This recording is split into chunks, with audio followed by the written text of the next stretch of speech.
नमस्कार। इस वक्त के बुलेटिन के साथ मैं हूं अनुपम। महावीर जयंती के मौके पर आज देश भर में विशेष आयोजन हुए। इन्हीं विशेष आयोजनों में से एक आयोजन दिल्ली के प्रगति मैदान में भी हुआ। भारत मंडपम में इसका आयोजन किया गया, जहां पर जैन समाज के लोगों ने हर बार मोदी का परिवार का संकल्प लिया।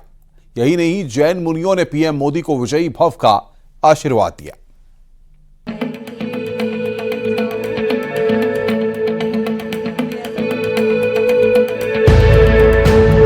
हमारे देश के गौरव माननीय सम्माननीय प्रधानमंत्री जी एक नजीर है, एक उदाहरण है जो विकास और विरासत को एक साथ लेकर चल रहे हैं। और मुझे लगता है ये केवल माननीय प्रधानमंत्री ही नहीं, एक राजर्षि के रूप में है।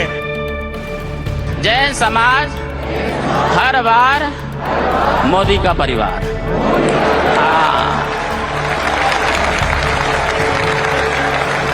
ये मौका था भगवान महावीर की 2500वीं जयंती का। ये मौका था अपनी संस्कृति के सम्मान का, जहां मुनियों ने जैन समाज मोदी का परिवार नारा लगवाया। और यही नहीं, पीएम मोदी को विजयी भव का आशीर्वाद भी दिया।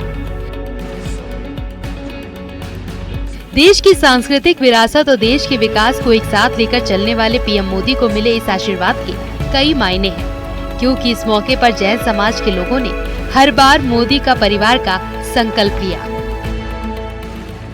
जैन समाज हर बार मोदी का परिवार।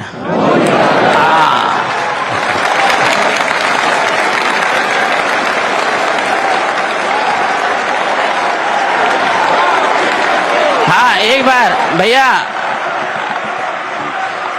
एक बार फिर से जैन समाज हर बार मोदी का परिवार। विजयी भव आशीर्वाद। इस मौके पर मौजूद साध्वी श्री अड़मा श्री जी ने भी पीएम मोदी की सराहना करते हुए उन्हें राजश्री की संज्ञा दी। और पीएम मोदी के विजन की तारीफ करते हुए उन्होंने भी पीएम मोदी को जीत का आशीर्वाद दिया। हमारे देश के गौरव माननीय सम्माननीय प्रधानमंत्री जी एक नजीर है, एक उदाहरण है जो विकास और विरासत को एक साथ लेकर चल रहे हैं। और मुझे लगता है ये केवल माननीय प्रधानमंत्री ही नहीं, एक राजर्षि के रूप में है। जिस राज में रहते हुए जो तपस्या कर रहे हैं, वो आप और हम सब के लिए एक प्रेरणा है। हमने देखा, अभी हम दिल्ली एनसीआर में भ्रमण कर रहे थे और हमने G20 की जो पोस्टर पे टैग लाइन पढ़ी, वसुधैव कुटुंबकम, one earth, one family, one future. मुझे लगता है ऐसी सोच उस व्यक्तित्व की हो सकती है जिसके दिल और दिमाग में विकास के सपने होते हैं। हम हमारे देश के गौरव प्रधानमंत्री जी के प्रति यह मंगल कामना करते हैं, शुभ कामना करते हैं कि आपके करिश्माई कर्तृत्व और प्रखर नेतृत्व से हमारे भारतवर्ष का यश, गौरव, मान, सम्मान और अधिक शिखरों तक पहुंचे। पीएम मोदी को पता है कि विरासत और विकास को कैसे एक धागे में पिरोना है। तभी तो इस खास दिन पर पीएम मोदी ने स्मारक डाक टिकट और विशेष सिक्का भी जारी किया। इन सबसे इतर पीएम मोदी ने हंसमुख अंदाज में इस मौके की नजाकत को समझते हुए साफ किया कि अगर ये चुनाव का समय नहीं होता तो वो किसी और मूड में आते। खैर, सियासत की बात अपनी जगह है। अगर शायद ये चुनाव का माहौल न होता तो शायद मैं भी कुछ और मिजाज में होता।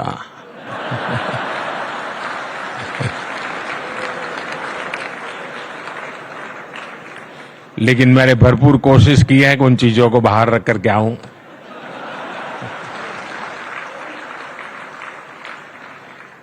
मैं तो नहीं लाया, लेकिन आप जरूर लेके आए हैं।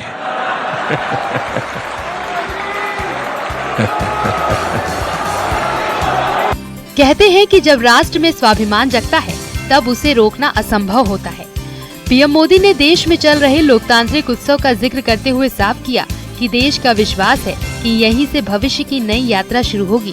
पीएम मोदी ने कहा कि भारत न केवल विश्व की सबसे प्राचीन जीवित सभ्यता है, बल्कि मानवता का सुरक्षित ठिकाना है। आज देश की नई पीढ़ी को विश्वास हो गया है कि हमारी पहचान हमारा स्वाभिमान है। जब राष्ट्र में स्वाभिमान का ये भाव जग जाता है तो उसे रोकना असंभव हो जाता है। भारत की प्रगति इसका प्रमाण है। वासुदैव कुटुंबकम की भावना वाले देश की सोच और उसके दृढ़ संकल्पों की बात करते हुए पीएम मोदी ने कहा कि हम कभी दूसरे देश को जीतने के लिए आक्रमण करने नहीं आए। हमने स्वयं में सुधार करके अपनी कमियों पर विजय पाई है। तभी तो बड़ी बड़ी सभ्यताएं खत्म हो गईं, लेकिन भारत ने अपना रास्ता खोज ही निकाला। हम कभी दूसरे देशों को जीतने के लिए आक्रमण करने नहीं आए। हमने स्वयं में सुधार करके अपनी कमियों पर विजय पाई है। इसलिए मुश्किल से मुश्किल दौर आए, लेकिन हर दौर में कोई न कोई ऋषि, मनीषी हमारे मार्गदर्शन के लिए प्रकट हुआ। बड़ी बड़ी सभ्यताएं नष्ट हो गई, लेकिन भारत ने अपना रास्ता खोज ही लिया। भगवान महावीर की 25वीं जयंती पर मिले पीएम मोदी को विजयी भव के आशीर्वाद की चर्चा जोरों पर है। देश लोकतंत्र का पर्व मना रहा है और ये आशीर्वाद इसी पर्व की परिकल्पना का आधार है। Bureau report, news 18।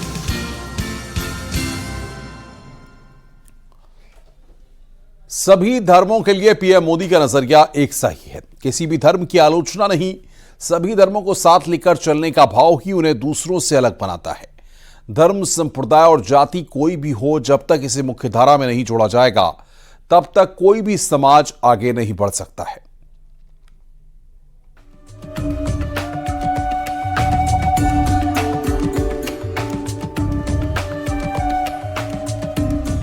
यही समय है, सही समय है, त्यागो तुम परदेश, मेरा देव मेरा देश, मेरा भारत महादेश।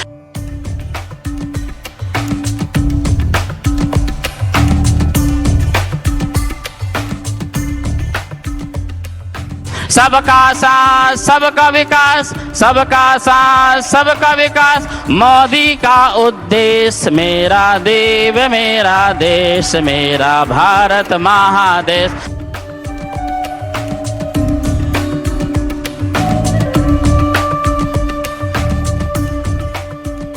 सबका साथ सबका विकास की बात करने वाले पीएम मोदी भी सभी धर्मों के लिए समभाव का नजरिया रखते हैं।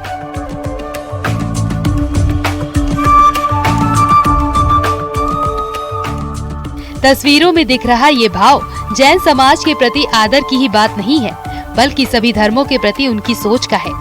क्योंकि आए दिन हम ऐसी तस्वीरों से दो चार होते रहते हैं।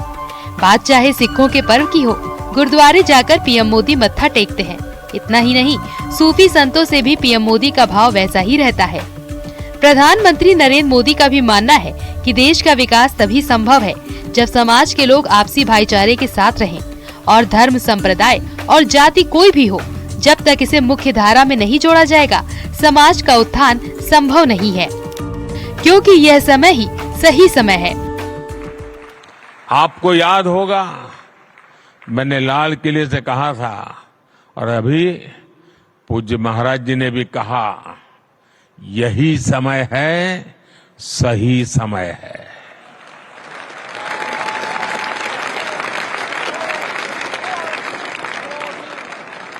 यही समय है कि हमारे समाज में अस्तेय अहिंसा के आदर्शों को मजबूत करें।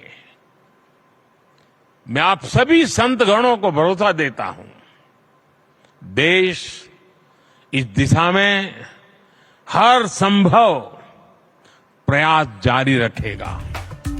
राम मंदिर के शिलान्यास की ये तस्वीरें पूरे देश ने देखी थी और राम मंदिर का संकल्प भी सुना था, जिसके बाद तेजी से राम मंदिर का निर्माण शुरू हुआ, जिसके बाद संकल्प से सिद्धि की यात्रा ने भी तेज गति पकड़ी थी, जिसके पीछे छिपी थी पीएम मोदी की राम भक्ति। वो वादा जो उन्होंने भगवान राम से किया था, वो वादा जो उन्होंने देश की जनता से किया था। आज पूरा भारत राममय है। पूरा देश रोमांचित है। हर मन दीपमय है। आज पूरा भारत भावुक है। सदियों का इंतजार आज समाप्त हो रहा है। करोड़ों लोगों को आज ये विश्वास ही नहीं हो रहा होगा कि वो अपने जीते जी इस पावन दिन को देख पा रहे हैं।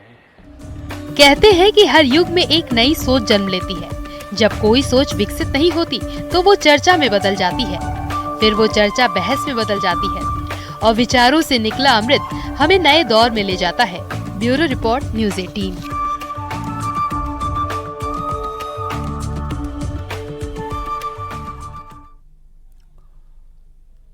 राजस्थान में पीएम मोदी ने कांग्रेस के मैनिफेस्टो को लेकर बड़ा हमला बोला है। उन्होंने कहा कि कांग्रेस के मैनिफेस्टो में माओवादी की सोच को उतारने की कोशिश है। कांग्रेस का मैनिफेस्टो देख लीजिए। कांग्रेस ने अपने मैनिफेस्टो में जो कहा है वो चिंताजनक है, गंभीर है और ये माओवाद की सोच को धरती पर उतारने की उनकी कोशिश है। उन्होंने कहा है कि अगर कांग्रेस की सरकार बनेगी तो हर एक की प्रॉपर्टी का सर्वे किया जाएगा। हमारी बहनों के पास सोना कितना है उसकी जांच की जाएगी, उसका हिसाब लगाया जाएगा। हमारे आदिवासी परिवारों में चांदी होती है, सिल्वर कितना है उसका हिसाब लगाया जाएगा। सरकारी मुलाजिमों के पास कितना जगह है, क्या है, पैसे कहाँ है, नौकरी कहाँ है, उसकी जांच की जाएगी। इतना ही नहीं, आगे क्या कहा है, ये जो गोल्ड है बहनों का और जो संपत्ति है ये सबको समान रूप से वितरित कर दी जाएगी। सबको वितरित कर देंगे। और पहले जब उनकी सरकार थी उन्होंने कहा था कि देश की संपत्ति पर पहला अधिकार मुसलमानों का है। इसका मतलब ये संपत्ति इकट्ठी करके किसको बांटेंगे? जिनके ज्यादा बच्चे हैं उनको बांटेंगे। घुसपैठियों को बांटेंगे। क्या आपकी मेहनत की कमाई का पैसा घुसपैठियों को दिया जाएगा? आपको मंजूर है ये कांग्रेस का मैनिफेस्टो कह रहा है कि वो माताओं बहनों का सोने का हिसाब करेंगे, उसकी जड़ती करेंगे, जानकारी लेंगे और फिर उस संपत्ति को बांट देंगे। और उनको बांटेंगे जिनको मनमोहन सिंह जी की सरकार ने कहा था कि संपत्ति पर पहला अधिकार मुसलमानों का है। उधर पीएम मोदी के बयान पर कांग्रेस नेता पवन खेड़ा ने निशाना साधा। उन्होंने कहा कि प्रधानमंत्री को चुनौती है कि हमारे घोषणा पत्र में कहीं भी हिंदू मुसलमान लिखा हो तो दिखा दें। ने आज फिर झूठ बोला। एक चुनाव जीतने के लिए आप झूठ पे झूठ परोसते चले जाओगे जनता को। चलिए, आपकी गारंटियां झूठी, आपके जुमले झूठे, आपके वादे झूठे। अब देश को हिंदू मुसलमान के नाम पर आप झूठ परोस कर बांट रहे हैं। कांग्रेस के मैनिफेस्टो में कहीं भी, मैं ये चुनौती करता हूं प्रधानमंत्री को, कहीं मुसलमान या हिंदू कोई इस तरह का शब्द हो तो हमें बताएं और ये चुनौती स्वीकार करें, नहीं तो झूठ बोलना बंद करें। कांग्रेस के मैनिफेस्टो में न्याय की बात की है।